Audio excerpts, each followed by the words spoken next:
దేవుడు మన యొద్ద నుంచి ఎంతో కోరుకొనిచున్నాడు. దేవుడు మన యొద్ద నుంచి ఎంతో కోరుకొనిచున్నాడు. ఆ ఎంతో ఏమి ఆయన కోరుకొనిచున్నాడు చెప్పాలి. ప్రతి ఉదయం మమ్మల్ని ప్రశ్నలతో సాగుకొడతారని చెప్పి అనుకోవద్దు. హల్లెలూయా. అమ్మా పూర్ణ, వెరీ గుడ్, హల్లెలూయా. ఇంకా అది వెరీ గుడ్, హల్లెలూయా. విధేయత, హల్లెలూయా అని ఎంతో కోరుకొనిచున్నాడు అనమాట.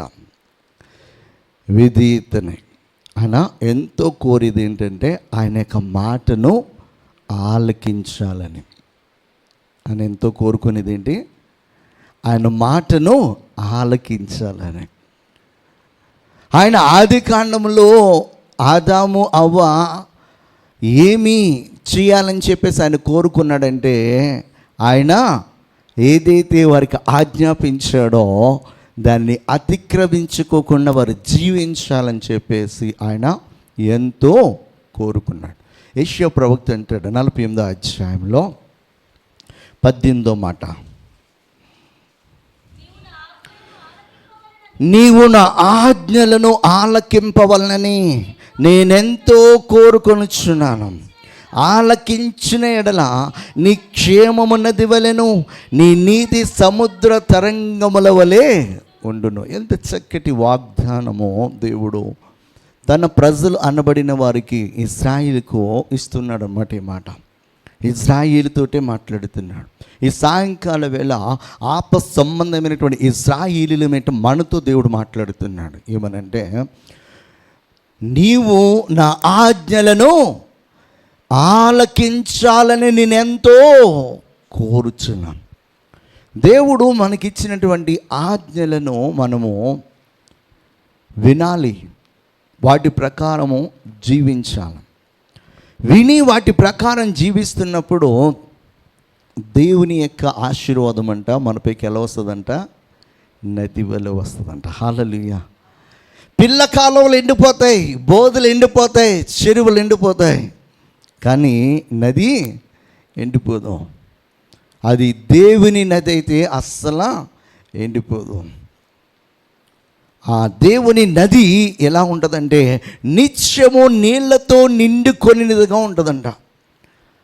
దేవుని యొక్క మాట ప్రకారం జీవిస్తున్నప్పుడు, దేవుని యొక్క ఆజ్ఞలను మనం పాటిస్తున్నప్పుడు, దేవుడు కోరుకున్నది మనం చేస్తున్నప్పుడు మన యొక్క జీవితాలలో దేనికి కూడా కొరత లేకుండా దేవుడు తన యొక్క ఆశీర్వాదాన్ని ఏం చేస్తాడనమాట మన పైన ఎల్లప్పుడూ ప్రవహించేటట్లుగా చేస్తాడు. నీ గిన్నె నిండి పొర్లుతుందని చెప్తాడు ఆయన. అది నిండిపోయిన తర్వాత ఆగేది కాదు. అంటే నీ మీదకి వచ్చే ఆశీర్వాదము అది ఎప్పుడు కూడా ఓవర్ఫ్లోగానే ఉంటుంది అన్నమాట. అది ఓవర్ఫ్లో అవుతూ నిన్ను మాత్రమే సమృద్ధిగా ఉంచేది కాదు, కానీ నీ తరువాత నీ చుట్టుపక్కల ఉన్న వారిని నీ ద్వారా అనేకులను ఆశీర్వదించే విధముగా, అనేకులకు ఆశీర్వాదకరముగా, అనేకుల యొక్క అవసరాలను తీర్చేదిగా దేవుడు ఏం చేస్తాడంటే ఆ ఓవర్ఫ్లో అయ్యేలాగా నిన్ను ఉంచుతాడనమాట. దేవుడు ఆశీర్వదిస్తే ఏ మనుషుడైనా ఐశ్వర్యవంతుడు అవుతాడు. ఆ ఐశ్వర్యవంతుడంటే ఎలా ఉంటాడంటే దేనినైనా కూడా ఎవరైనా అతని ఎద్దుకు వచ్చి అడిగితే ఇవ్వగలిగే విధముగానే దేవుడు ఏం చేస్తాడనమాట, అంత సమృద్ధిని దేవుడు ఇస్తాడు. ఇక్కడ దేవుడు చెప్తుంది ఏంటంటే, నేనెంతగానో కోరుచున్నాను, ఎంతగానో కోరుచున్నాను. ఏంటి? నేను ఆజ్ఞాపించినది నీవు చేయాలని. దేవుని యొక్క ఆజ్ఞలు, దేవుని యొక్క విధులు, దేవుని యొక్క ధర్మశాస్త్రము అంతా కూడా మనకి బోధిస్తున్నది ఏంటి అంటే ఆయన చెప్పినట్లుగా మనం చేయాలి. ఆయన చెప్పినట్లుగా మనం చేయాలి. అపోస్తలులు పంపబడ్డారు. దేనికి పంపబడ్డారంటే పరిశుద్ధాత్మ దేవుడు వారికి ఏదైతే బోధిస్తున్నాడో దాని ప్రకారము పరిచర్య చేయడానికి పంపబడ్డారు. దానిని మాత్రమే చేయాలి వాళ్ళు. యేసుక్రీస్తు ఈ లోకానికి పంపబడ్డాడు. దేనికి పంపబడ్డాడంటే తండ్రి తనకు ఆజ్ఞాపించినది, తండ్రి తనకు ఉపదేశించినది, తండ్రి తన యొద్ద నుంచి కోరుచున్నది చేయడానికి ఆయన పంపబడ్డాడు. అందుకే ఆయన గెత్సేమనే తోటలో ఆ రాత్రి వేళ ఎంతో వేదన అనిపిస్తూ ఉన్నాడు. ఎంత వేదన అంటే ఒక మనుష్యుడు రేపు ఎలా చనిపోబోతున్నాడో, ఎంత కఠినమైనటువంటి శిక్ష తను అనుభవించబోతున్నాడో, తన మరణం ఎంత భయానకంగా ఉండబోతుందో తెలిసినప్పుడు ఒక మనిషి ఎంతైతే బాధపడుతూ, అధైర్యపడుతూ, దుఃఖపడుతూ, అయ్యో నా జీవితం వెళ్ళకుండబోతుందా అని చెప్పేసి తను ఎలాగైతే రోదన చేస్తాడో ఆ రాత్రి వేళ యేసుక్రీస్తు ప్రభువారు అంత దుఃఖపడ్డాడు. ఆయన అంత భయంకరమైన పరిస్థితి తన యొక్క దేహంలో ఉన్నది. మన యొక్క మైండ్ సెట్ భయంతో నిండిపోయినప్పుడు అసలు మన శరీరము అన్కంట్రోల్డ్గా ఉంటుంది. అలాంటి అన్కంట్రోల్డ్గా యేసుక్రీస్తు ప్రభువారు ఆ రాత్రి వేళ ఉన్నాడన్నమాట. అంత అన్కంట్రోల్గా ఉన్నాడు కనుకనే ఆయన బ్లడ్ ప్రెషర్ చాలా అయిపోయింది.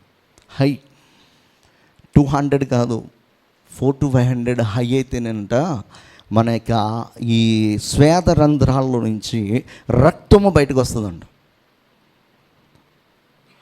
200 హై అయితేనే 200 వస్తేనే చాలామంది భయపడిపోతారు. టెన్షన్ వచ్చి ఒంటి నిండా చెమటలు పట్టేస్తాయి. ఒకసారి నాకు వచ్చినప్పుడు పైనుంచి కింద వరకు స్వెట్టింగ్ అయిపోయింది, ఫుల్గా అయిపోయింది. నాకు ఎందుకు అవుతుంది అనేది అర్థం కాలేదు, కానీ లోపల గుండెంతా కూడా చాలా భయానక పరిస్థితుల మధ్య కొట్టుకుంటావు ఉంది. ఏంటి పరిస్థితి అనేది నాకు తెలీదు. హాస్పిటల్కి వెళ్ళినప్పుడు ఆ డాక్టర్ చెక్ చేసి షాక్ అయిపోయాను. నువ్వు ఇంకా నడుచుకుంటూ వచ్చావు, నువ్వు హాస్పిటల్కి నువ్వు వెళ్ళి హాస్పిటల్ అడ్మిట్ అవ్వు అని చెప్పేసి ఒకే ఒక స్లీపింగ్ ట్యాబ్లెట్ రాసి పంపించేసింది. ఇంకేమి ఇవ్వాల.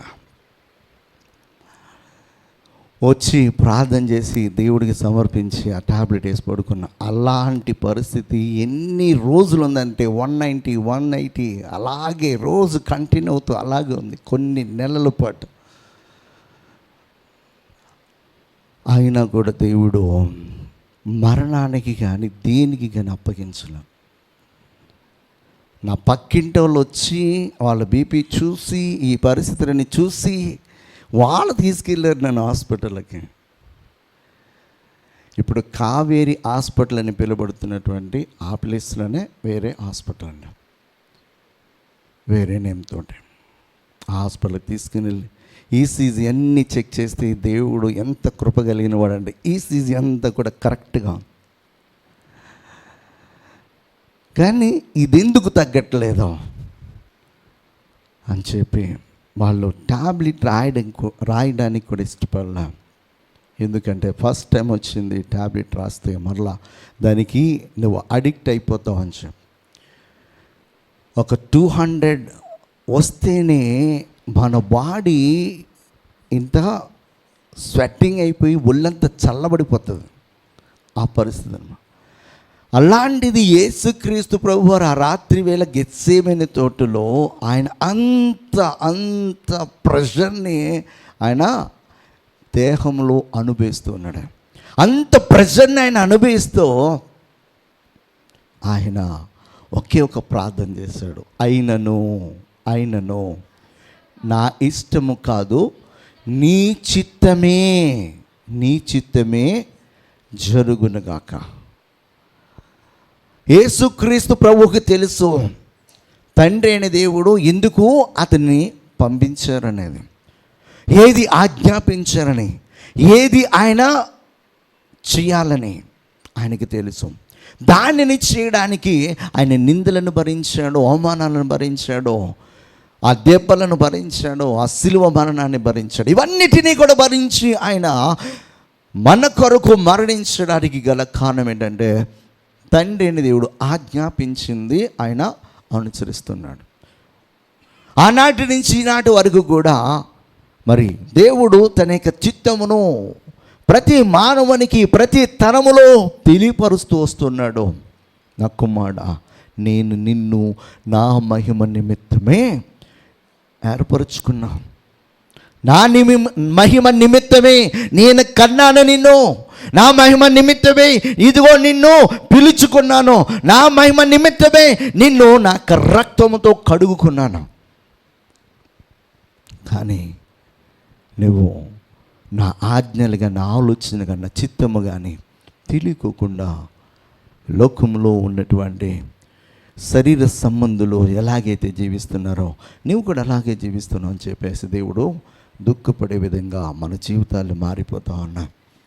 రాత్రికాల సమయంలో మనము ఎలా దీవించబడాలంటే ఒక నదిలా ఉండాలి. మనం కాలువలో కొన్ని ఓళ్ళకు మాత్రమే దాహాన్ని తీర్చగలం. ఒక నది కొన్ని పట్టణాలకు తీర్చగలం, కొన్ని దేశాలకు తీర్చగలం. దేవుడు మనలను ఎలాంటి ఆశీర్వాదంతో నింపాలనుకున్నాడంటే మన ద్వారా అనేకులకు ఆశీర్వాదం రావాలి. హల్లెలూయా. అటువంటి విధంగా దేవుడు మనల్ని ఆశీర్వదించాలనుకుంటున్నాడు. అయితే ఆయన కోరుకుంటున్నాడు, ఏం కోరుకుంటున్నాడు అన్నమాట? ఆయన ఆజ్ఞలను ఆలకించాలని. హల్లెలూయా. ద్వితీయోపదేశకాండం 5:29 చెప్తాడు, వారికి వారి సంతానమునకును నిత్యమును క్షేమము కలుగునట్లు వారు నా యందు భయభక్తులు కలిగి నా ఆజ్ఞలన్నిటినీ అనుసరించు మనస్సు వారు కుండిన మేలు. నా ఆజ్ఞలను వారు అనుసరించే హృదయము, మనస్సు వారికి ఉంటే మేలు. ఎవరికి మేలు? వినేవారికి మేలు, ఆలకించే వారికి మేలు, అనుసరించే వారికి మేలు. విశ్రాంతి దినము ఎవరి కొరకు అనమాటది? దేవుని కొరక, మన కొరక? మన కొరకే. విశ్రాంతి దినం అనేది మన కొరకే. ఆజ్ఞలు అనేది ఎవరి కొరకనంటే మన కొరకే. ఎందుకొరకంటే మనకి మేలుకరంగా దేవుడు ఇచ్చాడనమాట. ఆ మనస్సు వారికి ఉంటే ఎంత మేలు అని చెప్పేసి దేవుడు ఇక్కడే చెప్తున్నాడు. ద్వితీయోపదేశకాండం అంటే మరి వారు ఇంకనూ ఎక్కడున్నారన్నమాట? వాళ్ళు అరణ్య యాత్రలోనే ఉన్నారు. వాగ్దాన దేశంలోనికి అడిగి పెట్టలేం. ఇంకను ప్రాణంలోనే ఉన్నారు.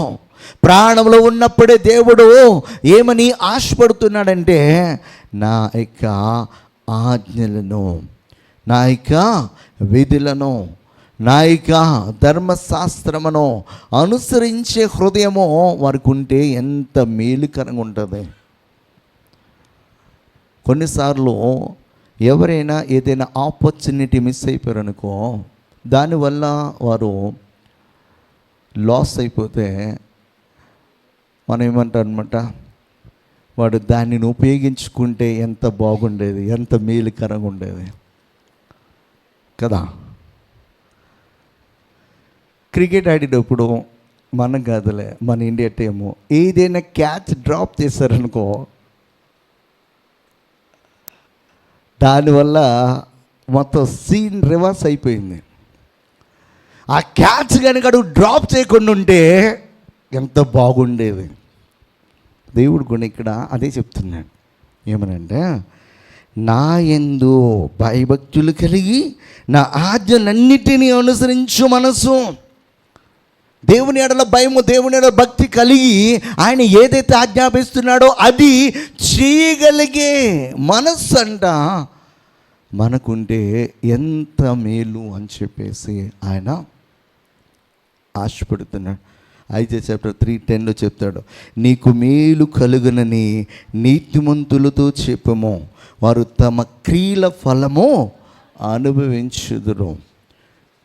నీకు మేలు కలుగునని ఎవరితో చెప్పన్నాడో? నీతిమంతులతో. మనం ఆయన ఎద్దుకు వచ్చినప్పుడు, ఆయన ఎందుకు విశ్వాసం ఉంచినప్పుడు ఆయన యొక్క రక్తము మనల్ని ఏం చేస్తుంది అనమాట? నీతిమంతులుగా చేస్తుంది. నీతిమంతులుగా మనము చేయబడినప్పుడు మనము చేసే క్రియలను బట్టి దేవుని యొక్క ఆశీర్వాదం మనపై ఉంటుందన్నమాట. మనము నీతిమంతులుగా మార్చబడిన తరువాత కూడా ఇంకను లోకానుసారంగా లోకస్తుల వలె మనము ప్రవర్తించుకోకుండా, పారంపర్యాచారంలో మనం వండుకోకుండా, ఇంకను అన్య జాతి సాంప్రదాయాల్లో మనం వండుకోకుండా, ఇంకను శరీర సంబంధమైన వారముగా మనం వండుకోకుండా మనం ఉంటే ఖచ్చితంగా మన క్రియలు మనకి దేవుని యొద్ద నుంచి మంచి ఫలాన్ని తీసుకుని వస్తాయి అన్నమాట. హల్లెలూయా. కీర్తనకారుడు అంటాడు 65:9, నీ భూమిని దర్శించి దాన్ని తడుపుచున్నావు, దానికి మహదైశ్వర్యము కలుగు చేర్చున్నావు. దేవుని నది నీళ్లతో నిండి ఉన్నది. నీవు భూమిని అట్లు సిద్ధపరిచిన తరువాత వారికి ధాన్యము దయచేర్చున్నావు. దేవుని నది అంట, ఆ నది నీళ్లతో నిండి ఉన్నదంట. అట్లా చేసిన తర్వాత అంట ఆయన ఏం చేస్తున్నాడంట, వారికి ధాన్యమును దయచేస్తున్నాడు. దేవుడు మనకి ఇవ్వాలి అనుకునేది సమృద్ధిగా ఇవ్వడానికి ఆయన అన్నిటినీ సిద్ధం చేస్తాడు, అన్నిటినీ సిద్ధం చేస్తాడు ఆయన. నాకు చాలాసార్లు ఆశ్చర్యకరంగా ఉండేది ఏంటంటే, ఈ మందిరం నీ పరిచర్య ఆరంభించినప్పుడే ఈ మందిరం కట్టారు. ఇక్కడ ఈ పరిచర్య నేను ఇంట్లో ఆరంభించినప్పుడు అప్పుడే కట్టారు. ఈ బిల్డింగ్ కట్టి కరెక్ట్గా ఎప్పుడు వాళ్ళు డెడికేట్ చేస్తారంటే 2014లోనో 15లోనో అప్పుడే చేస్తారు. వీళ్ళు డెడికేట్ చేశారు. దేనికి డెడికేట్ చేశారంటే ఇక్కడ సేవ జరగాలి. నన్ను దేవుడు అక్కడ ఏం చేస్తున్నాడంటే సేవ పరిచర్య ఇంట్లో నేను ఆరంభించినట్లుగా దేవుడు చేశాను. 1.5 సంవత్సరం అయిన తర్వాత దేవుడు అక్కడ సమస్యను కలుగు చేశాను. ఎందుకు అక్కడ కలుగు చేయకపోతే నేను ఎప్పటికీ కూడా ఎక్కడుంటా, అక్కడే ఉంటా 20-30 మందితో. ఎందుకు ఉంటా అంటే, బయటికి వెళ్ళి 20,000-30,000తో నేను ఏ మందిరాన్ని తీసుకుని ఏ ప్లేస్లోనూ కండక్ట్ చేయలేను. ఎందుకంటే అమ్మో మనకి ఇంతే జనాభా, ఈ జనాభాతో మనం ఏం చేస్తాంలే అనుకునే మైండ్ సెట్. అయితే దేవుడు ఏం చేస్తాడంటే గూడు రేపుతాడు. పక్షి తన పిల్లలకు ఎగరడం నేర్పడానికంట అది ఏం చేస్తుందో తెలుసా, గూడిని ఏం చేస్తుంది, రేపేస్తుంది. వాటికి కొంచెం కొంచెం ఈకలు వస్తున్నప్పుడు, కొంచెం కొంచెం కొమ్మలపైన ఎగరడానికి అవి ప్రయత్నం చేస్తున్నప్పుడు అవి అలాగే ఉండిపోకోకుండా, అవి అక్కడతోటి ఆగిపోకోకుండా ఆ పక్షి ఏం చేస్తుంది అన్నమాట, గూడిని రేపుతాయి. ఆ గూడిని రేపినప్పుడు అవి ఏం చేస్తాయన్నమాట, జాయిగా ఎగరటం నేర్చుకుంటాయి. లేకపోతే తన తల్లి ఏం చేయాలన్నమాట, ఇవి దున్నపోతులాగా బలిసేంత వరకు కూడా పాపం తల్లి వేటకెళ్ళి తెచ్చి ఈ నోట్లో కొక్కాలన్నమాట. ఇప్పటికీ కొంతమంది ఎంత ఎదిగినా కూడా అమ్మలో ఏం చేస్తారు పాపం, ప్రేమది. అయితే వీళ్ళు ఏం చేస్తారో, తినడం వచ్చినా కూడా ఇంకా అలాగే తింటా ఉంటాం. మనము ఎప్పుడైనా ఒకసారి తింటే పర్వాలేదు, ప్రాబ్లం లేదు. అయితే ఇక్కడ పక్షుల గురించి చెప్తుంది. పక్షుల్ని అలా తల్లి చేస్తే ఏమవుతుందో తెలుసా, అవి చక్కగా మెత్తగొన్న గూడి, అందులో అది కంపలతోటి రకరకాల కర్రలతో తెచ్చి పెడుతుంది అది. అయితే వాటికి ముళ్ళు గుచ్చుకోకుండా ఏం చేస్తుంది, ఎక్కడెక్కడో పీసులన్నీ తీసుకొస్తుంది, కొబ్బరి పీసు అని ఇవన్నిటిని తీసుకొచ్చి మెత్తటి పరుపులా చేస్తుంది అది. ఇక వీటికి ఇక ఏం తెలియదు అనమాట, గమ్ముగా పడుకుంటాయి. అది వచ్చి కావు కావు అని చెప్పి ఒక అరుపరవగానే చక్క నోరు తెరిచేసి దాని వైపు చూస్తాయి. సో అది అలాగే పెడతా ఉంటే ఇవి అలాగే ఏమవుతాయి అనమాట, ఇలా ఎదుక్కోకుండా ఇలా ఎదుగుతాయి అన్నమాట. ఇలా ఎదిగినప్పుడు ఎగరలేవు. విశ్వాసం ఎప్పుడు కూడా ఇలాగ ఎదగకూడదు అనమాట. ఎలాగ ఎదగాలి, ఇలాగ ఎదగాలి. హల్లెలూయా. ఇలాగ ఎదిగినప్పుడే మనము పైన ఉన్న వాటిని చూస్తాం, కింద ఉన్న వాటి నుంచి చూడం. అందుకే దేవుడు మనలను దేనితో పోలుస్తున్నాడంటే, నీతిమంతులంట దేవుని మందిరావరణంలో నాటబడిన ఖర్జూర వృక్షం. ఖర్జూర వృక్షము ఒకటే ఏమవుతుంది అన్నమాట, అది తిన్నగలుగుతుంది. మిగతా చెట్లన్నీ కూడా ఏం చేస్తాయన్నమాట, మొత్తం ఆవరిస్తాయి భూమిని. దాని నీడు కూడా ఎంతో ఉండదు. ఖర్జూరం చెట్టు అనగా, ఈత చెట్టు అనగా, కొబ్బరి చెట్టు అనగా, తాడి చెట్టు అనగా, ఇవన్నీ కూడా దేవుడు విశ్వాసులతో పోల్చినటువంటి చెట్లు అన్నమాట. లెబనోను పర్వతం మీద దేవదారు వృక్షం అనగా ఇవన్నీ కూడా. హల్లెలూయా. అయితే ఇక్కడ మనము గమనించాల్సింది ఏంటంటే, మనము అనేకులకు ఆశీర్వాదకరముగా ఉండాలి అంటే, మనము ఒక నదిలా ఉండాలంటే, మన పైన వచ్చే ఆశీర్వాదము ఓవర్ఫ్లో అవ్వాలంటే దేవుడు ఆశిస్తుంది ఒకటే ఏంటనమాట, ఆయన ఆజ్ఞలను మనము ఆలకించాలని చెప్పేసి ఆయన ఎంతగానో కోరుచున్నాడు అనమాట. లేవీయులకు రాస్తే చెప్తాడు, లెవిటికస్ చాప్టర్ 26:3-4 చదివితే, మీరు నా కట్టడలను బట్టి నడుచుకొని నా ఆజ్ఞను ఆచరించి వాటిని అనుసరించి ప్రవర్తించిన ఎడల మీ వర్షాకాలములలో మీకు వర్షం ఇచ్చేదను, మీ భూమి పంటలనిచ్చును, మీ పొలముల చెట్లు ఫలించును. ఈ రోజున కాలగతులు మారిపోతూ ఉన్నాయి. సీజన్లో రావాల్సిన ఫ్రూట్స్ అన్నీ కూడా అన్సీజన్లో వస్తున్నాయి. తెలుసా? గమనించారా మీరు? పుచ్చకాయలు ఎప్పుడు వస్తాయి? యాక్చువల్గా వేసవికాలం వస్తాయి. ఆ వేసవి కాలంలో వేసవి తాపాన్ని మనం తట్టుకోలేమని చెప్పి దేవుడు మన బాడీ కూల్ చేయడానికి, మనకి ఆరోగ్యాన్ని ఇవ్వడానికి ఆయా కాలంలో దేవుడు ఏం చేస్తున్నాడు, ఆ సీజనల్ ఫ్రూట్స్ ఇస్తున్నాడు. ఆ సీజనల్ ఫ్రూట్స్ తింటున్నప్పుడు ఆ సీజనల్లో వచ్చే చాలా రకాల డిసీజెస్ మనకి రాకోకుండా మనల్ని ప్రొటెక్ట్ చేయడానికి దేవుడు మనం తీసుకునే ఆహారం పట్ల కూడా ఆయన ఏం కలిగి ఉన్నాడు అన్నమాట, శ్రద్ధ కలిగి ఉన్నాడు. అంత శ్రద్ధ కలిగి ఉండి ఆయన ఏం చెప్తున్నాడు అన్నమాట, మీరు నా మాట వింటే నా ఆజ్ఞల ప్రకారం జీవిస్తే ఏ కాలంలో ఎలా ఉండాలో ఆ కాలంలో అలాగే ఉంటుంది. కాలగతులను నేను మార్చను. కాలగతులు మారిపోతున్నాయంటే, సీజన్స్ మారిపోతున్నాయంటే, ఋతువులు మారిపోతున్నాయంటే, ఆయా కాలంలో రావాల్సినటువంటి ఫ్రూట్స్ మనకి రాకోకుండా కాలం మారిపోయిన తర్వాత అన్సీజన్లో వస్తున్నాయంటే మనం కూడా ఏం చేస్తున్నామన్నమాట, అన్సీజనల్గా బిహేవ్ చేస్తున్నాం అన్నమాట. ఏం చేస్తున్నాం? సీజనల్గా బిహేవ్ చేయాల్సినటువంటి పద్ధతి లేకుండా అన్సీజనల్గా చేస్తున్నాం. ఏ దేశమైతే విశ్వాసఘాతకమై నా దృష్టికి విరోధముగా పాపము చేస్తుందో ఆ దేశమునకు నేను విరోధిని. ఆ దేశంలో ఆయా కాలాలను, ఆయా ఋతువులను, ఆయా సీజన్స్లో నేను అన్నిటినీ మార్చివేస్తానని చెప్తున్నాడు. ఈ రోజున మనపైకి రావాల్సిన ఆశీర్వాదం సీజన్లో రాకోకుండా అన్సీజన్లో రావడానికి, మన యొక్క పంటలకు కావాల్సినటువంటి వర్షము సీజన్లో పడుకోకుండా అన్సీజన్లో పడితే ఏమవుతుంది? ఉన్నది కాస్త పోతుంది, ఉన్నది పోతుంది. ఎందుకంటే ఆ ఎత్తున వేసినప్పుడు తొలకరి వర్షము చాలా అవసరం. ఆ తర్వాత పంట చేతికి వచ్చే ముందర, అంటే అది పొట్ట మీద ఉన్నప్పుడు, మనకి అర్థం అవ్వాలంటే కడుపుతో ఉన్నప్పుడు చాలా అవసరం. దానికి నీరు చాలా అవసరం. అది మనం పెట్టే నీరు కంటే పైనుంచి వర్షపు రూపంలో వచ్చే నీరు ఆ పంటని చాలా చాలా చాలా విరివిగా పండేటట్లు చేస్తుంది. మీరు గమనించారో లేదో, మనము రోజు నీళ్లు పోసేదానికి వర్షం వచ్చిన తర్వాత తెల్లారి మొక్కలు చూడండి, అవి ఎంత చక్కగా కనబడతాయి. వర్షము మొక్కలకి, మనకి, ఈ భూమికి ఎంతో ఎంతో శ్రేయస్కరం. అది కాలంలో, ఆ కాలంలో పడాలి. ఆ కాలంలో పడాలంటే ఆయన ఆజ్ఞాపించినట్లుగా మానవుడు జీవించాలి.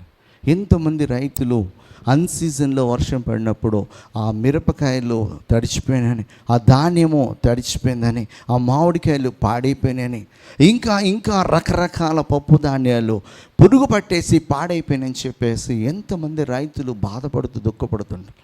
మనకి ఈ రోజున చాలామందికి తెలీదు రైతులు పడే కష్టాలు.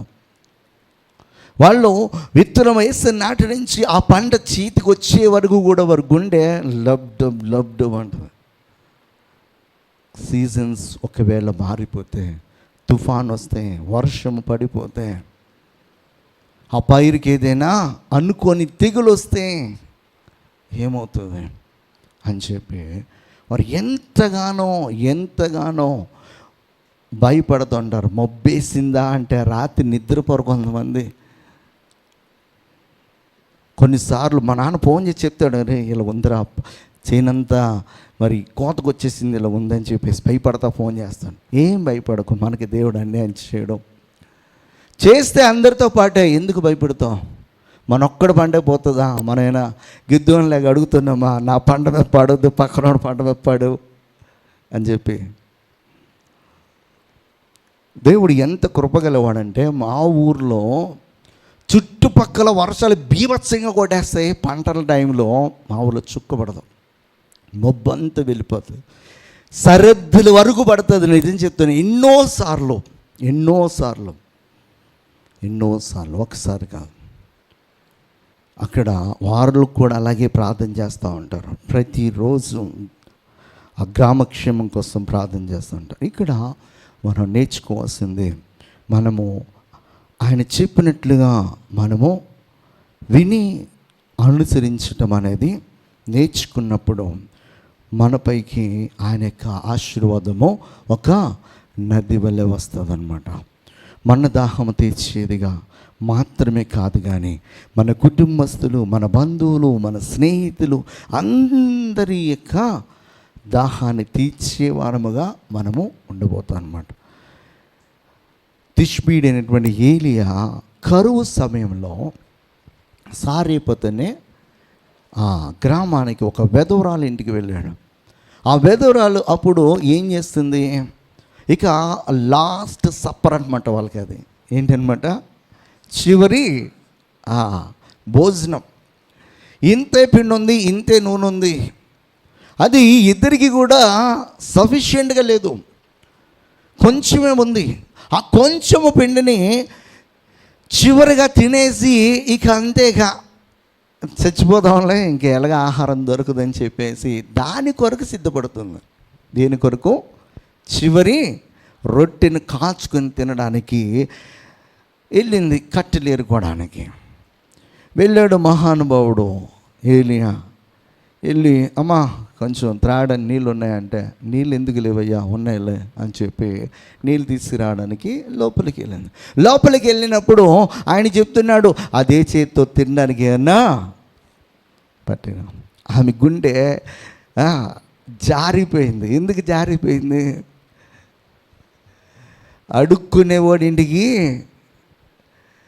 మూతులు నాకేవాడు వచ్చాడంట. అలాగుంది ఇప్పుడు పరిస్థితి. వాళ్ళ పరిస్థితి ఎలాగుందంటే, ఇక దయనీయమైనటువంటి పరిస్థితిలో ఉంది. అంత పరిస్థితిని ఆమె తన హృదయంలో పెట్టుకుని ఏదో నీళ్ళు అడిగాడు కదా అని చెప్పేసి పాపం వెళ్ళింది. కూర్చోడానికి ప్లేస్ ఇస్తే పడుకోవడానికి చాలదన్నాడంట. అలాగుంది పాపం. ఎప్పుడైతే ఈ మాట అనగానే, అయ్యా మాకే సరిపోదయ్యా, మేము చనిపోవడానికి ముందు ఒక్కసారి నా కుమారుడు నేను ఒక రొట్టె తిని చనిపోదామని చెప్పేసి మేము నిర్ణయించుకున్నామయ్యా, ఇది నువ్వు అడగటము ధర్మమా అన్న టైప్లో ఆమె మాట్లాడాం. అయితే నా మాట యందు నమ్మిక ఉంచి మొట్టమొదటిగా ఒక చిన్న రొట్టె నా కొరకు తీసిన ఒక చిన్న రొట్టె. ఆమె ఉన్నటువంటి ఆ రొట్టెలే చిన్నగా రాబోతున్నాయి, ఆ చిన్నగా వచ్చిన పర్లేదులే, ఈయనకి తీసుకుని వెళ్దాము అని అడిగాడు కదా అని చెప్పి తీసుకుని వెళ్ళాను. విశ్వాసంతో తీసుకుని వెళ్ళాను, నమ్మకంతో తీసుకుని వెళ్ళింది. తీసుకుని వెళ్ళినటువంటి ఆమె ఆ కరువు దినాలు అయిపోయేంత వరకంట తను తన ఇంటి వారందరూ కూడా సమృద్ధిగా తినేంతగా ఆ పిండే తరగలేదు, ఆ నూనె తరగలేదు. ఎప్పటి వరకు అంటే మరలా ఏలియా మాట చొప్పున ఆ భూమి పైన వర్షము పడి మరలా పంట చేతికి వచ్చి ఆమె పొందుకునేంత వరకు కూడా ఆమె ఇంటిలో ఉన్నటువంటి 2 పాత్రలు ఖాళీ అవ్వలేదు. ఒకటి నూనె ఖాళీ అవ్వలేదు, రెండోది పిండి ఖాళీ అవ్వలేదు. ఏలియా చెప్పినట్లుగా ఆమె చేసింది. ఒక ప్రవక్త చెప్పినట్లుగా ఆమె చేస్తేనే ఆమె కరువు అంతా తీరిపోయింది. ఆమె ఇతరులకు ఆతిథ్యం ఇచ్చే విధంగా మారిపోయింది. తన కుటుంబస్తులకు ఆమె ఒక ప్రొవైడర్గా మారిపోయింది.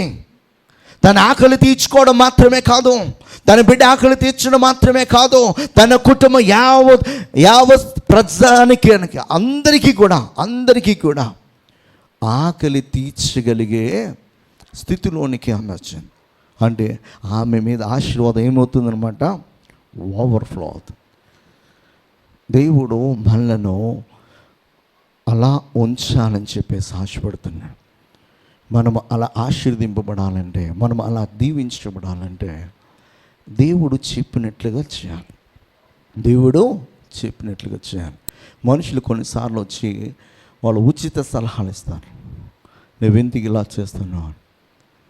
ఆ ఉచిత సలహాలు విని మనము వైదొలిగిపోతే మంచి గార్డెన్లోంచి ఆదాము ఎలాగైతే త్రోసివేయబడ్డాడో మనము అలాగా దేవుని ఆశీర్వాదంలోంచి త్రోసివేయబడతాం. దేవుని ఆశీర్వాదంలోంచి త్రోసివేయబడే ఎలాంటి ఆజ్ఞలైనా, ఎలాంటి ఉచిత సలహాలైనా, ఎలాంటి మాటలైనా మన చెవిని పెట్టకూడదు. ఆదాము చెవిని పెట్టారు. పెట్టబట్టే వారు నిత్య ఆశీర్వాదాన్ని నుంచి వారు వాయిదొలిగిపోయారు. ఈ సారెపతి విధవరాలు తన యొక్క బాధ ఎంత ఉన్నప్పటికీ కూడా ప్రవక్త చెప్పాడు కదా, సరే చెప్పినట్లుగానే చేద్దాం అని చెప్పి ఒక చిన్న రొట్టెని చేసింది. తన కుటుంబానికి, ఏలియాకి ఆ యొక్క కరువు దినాలు సంపూర్తి అయ్యేంత వరకు కూడా ఆమె ఏం చేసిందనమాట, చక్కగా వారికి ఆతిథ్యం ఇచ్చే విధముగా దేవుడు ఆమెని ఉంచాడనమాట. 104వ కీర్తనలో 13వ వచనం చెప్తాడు, తన గదులలో నుండి ఆయన కొండలకు జలధారలు ఇచ్చును, నీ క్రియల ఫలము చేత భూమి తృప్తి పొందుచున్నది. తన గదులలో నుంచి ఆయన ఏం చేస్తున్నాడంట, కొండలకు ఏమిస్తున్నాడైనా, జలధారలు ఇస్తున్నాడంట. కొన్ని జలధారలు చూడండి, ఏ సీజన్లో అయినా కూడా అవి ఎండిపోవు, అవి ఓవర్ఫ్లో అవుతూనే ఉంటాయి. దేవుని యొక్క మాటల్లో విని ఆ మాట ప్రకారం జీవించేవాడు వాడి యొక్క మరి ఆశీర్వాదము ఎప్పటికీ కూడా అది ఫ్లో అవుతూనే ఉంటుంది. ఒకడికి అప్పించేవాడుగానే ఉంటాడు, ఒకడికి ఆతిథ్యం ఇచ్చేవాడు, ఒకరిని ఆదుకునేవాడుగా ఉంటాడు. తన మీద ఉన్నటువంటి ఆశీర్వాదం అది ఎప్పటికీ కూడా అది ఎండ్ అవ్వదన్నమాట, ఎండ్ అవ్వదు. ఒక కొండల్లో నుంచి ఓ జలధార ఎలాగైతే వస్తుందో అలాగా తనలో నుంచి ఆశీర్వాదము అలా వస్తుంది. నీ క్రియల ఫలము చేత భూమి తృప్తి పొందుచుందంటారు. హల్లెలూయా. మన నుంచి అనేకులు తృప్తి పొందే విధముగా, తృప్తి చెందే విధముగా దేవుడు మనలను ఉంచుతారన్నమాట. హల్లెలూయా, హల్లెలూయా. అయితే ఇక్కడ వీళ్ళను దేవుడు ఎందుకు ఈ మాటలని చెప్తున్నాడంటే, మీరు నా మాట వినాలి, ఆలకించాలి. అయితే వారు ఎలా ఉన్నారో తెలుసా, అదే అధ్యాయంలో 4వ మాట చదివితే అక్కడ చెప్తాడు. 48 ఐజియా 48:4, నీ మూర్ఖుడవనియు, నీ మెడ ఇనుప నర్రమనియు, నీ నుదురు ఇత్తడిదనియో నేను ఎరిగి ఉంటిని అంటాడు. వీళ్ళు ఎలాగున్నారంట, మెడ వంచని తరముగా ఉన్నారు.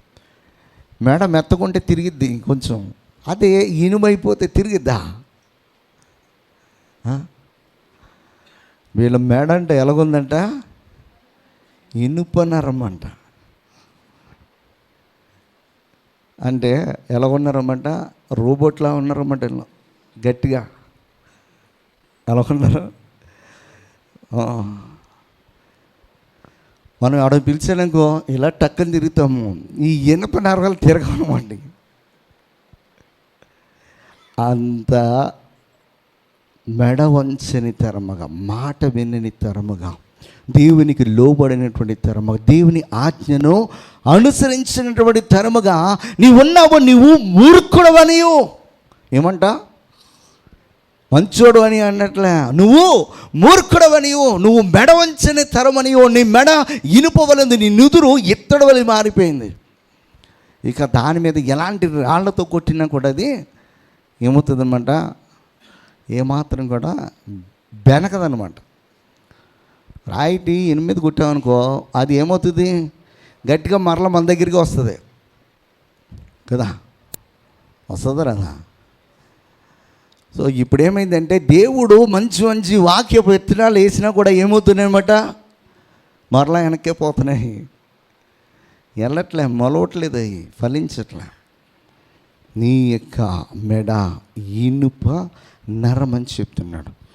2 రాజుల గ్రంథంలో 17వ అధ్యాయంలో 12 నుంచి ఒక మాట చూద్దామా. 2 కింగ్. చేయకూడదని వేటిని గూర్చి యెహోవా తమకు ఆజ్ఞాపించెనో వాటిని చేసి పూజించుచుండిరి. అయినను మీ దుర్మార్గములను విడిచిపెట్టి నేను మీ పితరులకు ఆజ్ఞాపించినట్టు నా సేవకులకు ప్రవక్తుల ద్వారా మీకు అప్పగించినట్టు ధర్మశాస్త్రమును బట్టి నా ఆజ్ఞలను కట్టడను ఆచరించడని సెలవిచ్చి ప్రవక్తలందరి ద్వారాను దీర్ఘదర్శుల ద్వారాను యెహోవా ఇశ్రాయేలు వారికిని యూదా వారికిని సాక్ష్యము పలికించినను వారు వినని వారై తమ దేవుడైన యెహోవా దృష్టికి విశ్వాసఘాతకులైన తమ పితరుల ముష్కరులైనట్లు తామును ముష్కరులేరంట. తమ పితరులు ఎలాగైతే జీవించారో వీరు కూడా అలాగే జీవించారంట. వారు ఎలాగైతే ముష్కరులే, వారు ఎలాగైతే మూర్ఖులయ్యారో, మూర్ఖుడని ఎవరంటారంటే అంతకుముందు ఆల్రెడీ వాడికి అనుభవపూర్వకముగా అన్నీ తెలిసి కూడా వాడు ఏమీ తెలియనటువంటి అజ్ఞాని వల్లే ప్రవర్తిస్తాడో వాడిని మూర్ఖుడు అంటారు. వీళ్ళకి అన్నీ తెలుసు, యెహోవా ఎంత ఉత్తముడో తెలుసు, యెహోవా యొక్క శక్తి సామర్థ్యాలు తెలుసు, ఆయన ఎలాంటి అద్భుతాలు చేశాడో తెలుసు, ఎంత ఆశ్చర్యకార్యాలు చేశాడో తెలుసు, ఎలాంటి గొప్ప కార్యం చేసి ఐగుప్తు దేశం నుంచి బయటికి తీసుకుని వచ్చాడో తెలుసు, ఎలాంటి తెగులు చేత ఐగుప్తు దేశంలో తన యొక్క దైవత్వాన్ని నిరూపించుకున్నాడో తెలుసు, ఎలా ఫరో సైన్యాన్ని ఎర్ర సముద్రంలో ముంచేశాడో తెలుసు, ఎలా ఎర్ర సముద్రాన్ని 2 పాయలుగా చేశాడో తెలుసు, ఎలా వారి ఆకలిని తీర్చాడో తెలుసు, ఎలాంటి కార్యములు చేసి వారికి వారి శత్రువుల పైన జానిచ్చాడో అన్నీ తెలుసు వారికి. అన్నీ తెలిసినా కూడా వాడు మూర్ఖులైపోయారు. అందుకే 48వ అధ్యాయంలో అందుకే అంటున్నాడు, నువ్వెంత మూర్ఖుడివో నాకు తెలుసు, నువ్వెంత అజ్ఞానివో నాకు తెలుసు, నువ్వు ఎంత మాట విననటువంటి మనిషివో నాకు తెలుసు. అందుకే నేను అన్నీ ముందే చెప్తున్నాను అంటాడు ఆయన. 48వ అధ్యాయంలో అన్నీ నేను ముందే చెప్తున్నాను, జరగబోయే సంగతులను అన్నిటిని నీకు ముందే చెప్తున్నాను. ఇది నాకు తెలియదని చెప్పేసి నువ్వు పిచ్చి పిచ్చి ఆశలేస్తావేమో, నేను ముందుగానే చెప్తున్నానని చెప్పేసి అక్కడ చెప్తాను. సమయం లేదు కనుక కొంచెం త్వరగా వెళ్ళిపోదాం. హల్లెలూయా, హల్లెలూయా. 106వ కీర్తనలో ఈ మాట మనం చదువుదాం. 24వ మాట. వారు రమ్యమైన దేశమును నిరాకరించిరి, ఆయన మాట నమ్మకపోయారు. రమ్యమైన దేశం, చక్కటి దేశాన్ని వారు ఏం చేశారన్నమాట, నిరాకరించారు. మా ఊళ్ళో సామెత ఉంటారన్నమాట, పిలిచి పిల్లనిస్తానంటే అటు ఎవడోనంట కాలంకర చెయ్యంకర మూతంకర అన్నాడు. ఆడికి అసలు పిల్లనివ్వడానికి ఎవడు ముందుకు రావట్లేదు, వాడిని ఎవడు పట్టించుకోవట్లేదు. అయితే సరేలే పాపం వీడు ఒంటరిగా ఉండటం మంచిది కాదని చెప్పేసి వాడిని జతపరుద్దామని చెప్పేసి ఒక ఆయన పెద్ద మనసుతోటి, ఒరే నాయన నీకు పిల్లనిస్తానులేరంటే, నీ పిల్ల దానికి చెయ్యంకర కాలంకర మూతంకర. వీళ్ళ పరిస్థితి ఎలాంటిదో తెలుసా? ఆ దేశంలో బానిసలు, ఆ దేశంలో వెట్టి సాకిరీ చేసేవాళ్ళు, అవునా కదా. ఒక్కరోజు కూడా వారికి సెలవు లేదు. ఉదయం మొదలుకొని సాయంకాలం వరకు కూడా వెట్టి సాకిరీ చేస్తున్నటువంటి వారికంటే ఒక దేశం లేదు, వారికంటే ఒక సొంత భూభాగం లేదు, వారిది అనుకోవడానికి ఏదీ లేదు. వారిది అనుకోవడానికి ఏదీ లేనప్పుడు దేవుడు ఏమన్నాడంటే తన సేవకుడైన మోషే ద్వారా పిలిచి, బాబు నాయనలారా మీరు నా మాట వింటే మీకు పాలు తేనెలు ప్రవహించే చక్కటి దేశమును మీ పేరుతో నేను రిజిస్టర్ చేస్తున్నానని చెప్పి ఆ దేశాన్ని ఎప్పుడో రిజిస్టర్ చేశాడు ఆయన. ఏ దేశం పేరైనా మారిందేమో కానీ ఇజ్రాయెల్ దేశం పేరు ఇప్పటికీ మారలా. ఎన్ని దేశాల పేర్లు మారిపోయినాయి. మనది సింధు నాగరికత, సింధు, హిందూ కాదు. ఇప్పించినా వాళ్ళకి తెలియగా సింధు మానేసి సింధు పెట్టుకుంటున్నాం. నిజంగానే సింధు లోయ నాగరికత. ఎందుకు అంటే సింధు అనే ఒక నదీ ప్రవాహం దగ్గర వీళ్ళు నివసించారు కనుక సింధు లోయ నాగరికత. దానిని పలకడం మానేసి అది చేశారన్నమాట.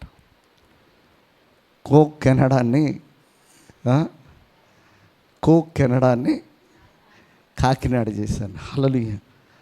అన్నీ కూడా మారుతూ వచ్చాయి ఈ పేర్లన్నీ కూడా.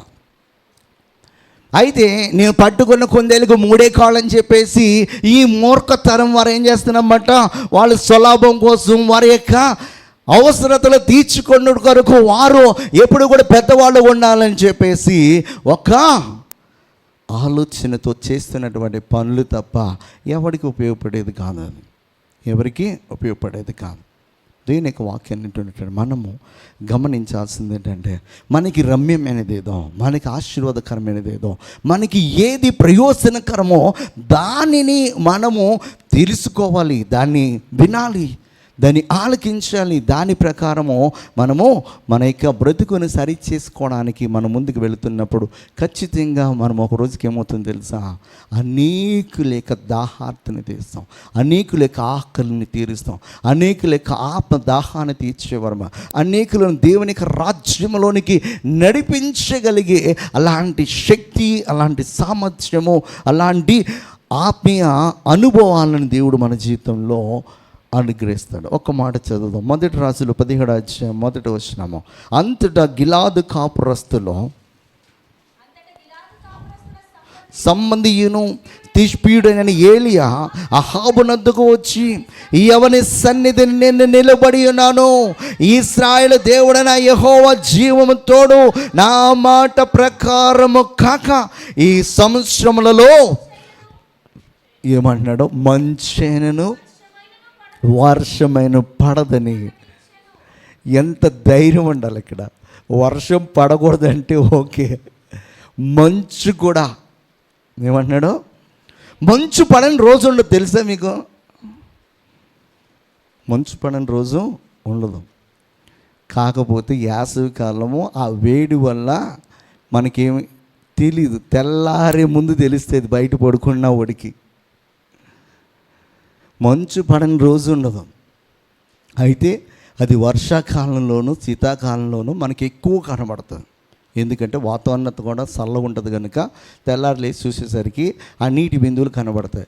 వేసవికాలము ఆ వేడి వల్ల మనకి ఏమైపోద్ది అనమాట, అది గాల్లోనే చాలా వరకు ఆవిరైపోతుంది, కనబడదు.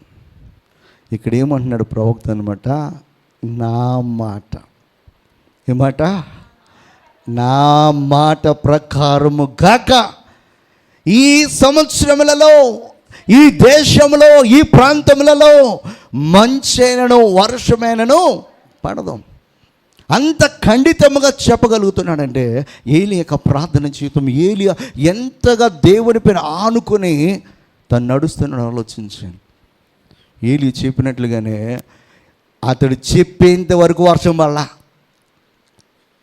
మరలా ఆహాబు తన యొద్దకు వెళ్ళి బ్రతిమాలుకుంటే ఆ కొండ మీద మోకరించి ప్రార్థన చేసి అప్పుడు తన శిష్యుని పంపిస్తా అన్నాడు. వెళ్ళి చూడరా నాయన, మేఘం ఏమైనా కనబడుతుందంటే వాడు చూసాడు, కనపడలేదు. రెండోసారి కనపడలే. అలాగా చివరిసారిగా చూసినప్పుడు, ఓ అరచి అంత మేఘం వస్తుందయ్యా, కనపడిందయ్యా అంటే అప్పుడు ప్రవక్త అరచేంత మేఘంతో అహాబుతో ఏమని చెప్పాడో తెలుసా, విస్తారమైనటువంటి వర్షము కురబోతుంది, నీ వర్షంలో చిక్కుకొనబోతున్నావు. ఈ వర్షంలో చిక్కుకొనుకోకుండా ఉండాలంటే నీ రథం మీద చాలా తొందరగా బయలుదేరి వెళ్ళని చెప్పాను. ఆ రథం మీద తొందరగా అహాబు వెళ్ళాడు. ఆయనకంటే తొందరగా యెహోవా ఆత్మ ఈయన్ని ఆయనకంటే ముందుగా తీసుకుని వెళ్ళిపోయాను.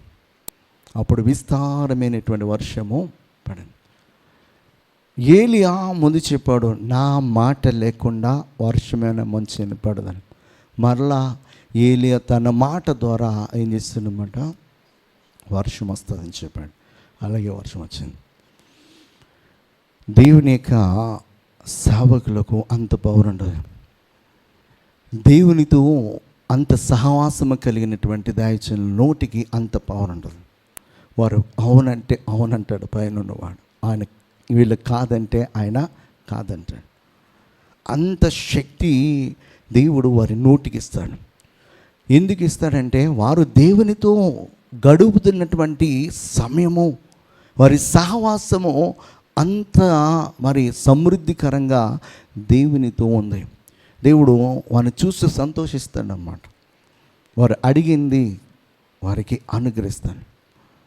మనము అలాంటి వారముగా, అలాంటి సహవాసము కలిగిన వారముగా, అలా దేవుని యొక్క మాట వినే వారముగా ఉంటే మన యొక్క మాటకు దేవుడు ఏమిస్తాడనమాట, విలువనిస్తాడు. మనము ఆయన మాటకు విలువనిస్తే ఆయన మన మాటకు విలువనిస్తాడనమాట. హల్లెలూయా, హల్లెలూయా. ఒకే ఒక్క మాట చదివేసి ముగించేద్దాం. యెర్మీయా చాప్టర్ 7:26. వారు నా మాట వినికిన్నారు, చెవియొగ్గకున్నారు, తమ మెడను వంచక మనస్సును కఠినపరచుకొనుచున్నారు. వారు తమ పితరుల కంటే, ఇక్కడ చివరిసారిగా యిర్మీయా ద్వారా దేవుడు మాట్లాడుతూ చెప్తున్నాడు అన్నమాట. మంచి సాక్ష్యాన్ని ఇస్తున్నాడు. ఏమనంటే వారు వారి పితరుల కంటే ఏమయ్యంటారంట, దుష్టులైపోయారంటారు. ఎవరికంటే వాళ్ళ దుష్టులంటే ఏడో మరీ దుష్టుడైపోయాడు అన్నమాట. వాడి చెండాలంటే ఈడు మరీ చెండ, వాడి ఎదవ అంటే ఈడు ఎదవన్నారు, ఎదవ అయిపోయాడు అన్నమాట. దేవుడు అంత గొప్ప సాక్ష్యాన్ని ఎవరి కోసం ఇస్తున్నాడు అన్నమాట, ఇశ్రాయేలు కొరకు ఇస్తున్నాం. మన పితరుల కంటే మన నీతి అధికమవ్వాలి, మన విశ్వాసము అధికమవ్వాలి. అప్పుడే నెక్స్ట్ జనరేషన్కి మనము ఆశీర్వాదకరంగా ఉంటాం. దావీదు యొక్క ఆశీర్వాదం సొలొమోను పోషిస్తుంది, కానీ సొలొమోను మీద ఉన్న ఆశీర్వాదం రెహబాం మీదకి వెళ్ళిందా? వెళ్ళా. ఎందుకు వెళ్తుంది? ఉన్న ఆశీర్వాదం నేనేం చేసాడు, అప్పుడు మొడ చేసాడు అన్నమాట. ఎరగొట్టేసాడు, మొత్తం ముక్కలు చేసేసాడు. అందుకే ఇక 12 ముక్కలు చేసి 10 ముక్కలు తన సర్వెంట్, తన దాసుడైనటువంటి యెరోబాముకి ఇచ్చేసాడు. ఎందుకు అప్పుడు మొడనంటే ముక్కలు చేసేసాడు ఈయన. అప్పటి వరకు 12 ఒకటే రాజ్యం ఉంది, ఒకటే అప్పడం ఉంది. దీన్ని ఏం చేసాడన్నమాట, నానా ముక్కలు చేసేసాడు. దావీదు మీద ఉన్న ఆశీర్వాదం సొలొమోను మీదకి వచ్చింది, కానీ సొలొమోను మీద ఉన్న ఆశీర్వాదం తన కుమారుడైనటువంటి రెహబాం మీదకి రాలే. అందుకే నెక్స్ట్ జనరేషన్లో రాజ్యం 2గా అయిపోయాము. నెక్స్ట్ జనరేషన్లో ఇశ్రాయేలు ప్రజలందరూ కూడా వేరైపోయారు. అలాంటి వారంగా మనం ఉండకూడదు. ఆయన దుష్టుడు అనుకుంటే వీడు మరీ దుష్టులు అయిపోయారని చెప్తున్నాడు. హల్లెలూయా, హల్లెలూయా. మనము మన దేవునికి కోపాన్ని తీసుకుని వచ్చే ఆ ప్రవర్తన మనము విడిచిపెట్టి దేవుని ఆలోచనకు తగినట్లుగా మనము బ్రతకాలి. ఒకే ఒక మాట చదువుదాం. యాక్ట్స్ చాప్టర్ 7:51లో, ముష్కర్లారా, హృదయములను చెవులను దేవుని వాక్యమునకు లోపరచునల్లని వారలారా, మీ పితరుల వలె మీరును ఎల్లప్పుడూ పరిశుద్ధాత్మను, ఎల్లప్పుడూ మీ పితరుల వలె పరిశుద్ధాత్మను ఏం చేస్తూ వచ్చారంట, వాళ్ళు ఎదిరిస్తూ వచ్చారంట. ఈ మాట ఐజా చాప్టర్ 63లో మనకి కనబడుతుంది. 63:10లో, ఆయనను వారు తిరుగుబాటు చేసి ఆయన పరిశుద్ధాత్మను దుఃఖింపచేయగా ఆయన వారికి విరోధి ఆయను, తానే వారితో యుద్ధం చేశాడంట. ఆయనే వారితో యుద్ధం చేశాడు. ఎందుకంటే వారు పరిశుద్ధాత్మను ఏం చేశారన్నమాట, దుఃఖపరిచారు. ఆయన ఆత్మకు విరోధముగా లేచారు. ఆయన యొక్క ఆత్మీయ కార్యములకు విరోధముగా వారు అడుగులు వేస్తూ వచ్చారు. అలాంటి మరి విరోధమైనటువంటి కార్యములు వారు చేస్తున్నప్పుడు దేవుడు ఒకనొక సమయంకు ఆయన విరోధిగా లేవచ్చు వచ్చింది. ఎవరిపైన? తన స్వజనులపైన, తన సొత్తు అయినటువంటి ప్రజలపైన ఆయనే విరోధిగా లేచాడు. ఆయన విరోధిగా లేవడానికి గల కారణం ఏంటంటే వారు అంత ముష్కర్లైపోయారు, అంత మూర్ఖులైపోయారు, అంత దుష్టులైపోయారు, అంత దేవుని యొక్క వాక్యమును విననలని ప్రజలుగా అయిపోయారు అన్నమాట. మనము మరి అటువంటి వారం వండుకోకుండా దేవుని యొక్క మాటను వినేవారముగా, దేవుని ఆలోచనకు తగినట్లుగా మనం నడిస్తే కనుక మనపై ఆయనకు ఆశీర్వాదం ఎలా ఉండబోతుందనమాట? ఒక నది బలి. ఏమంట?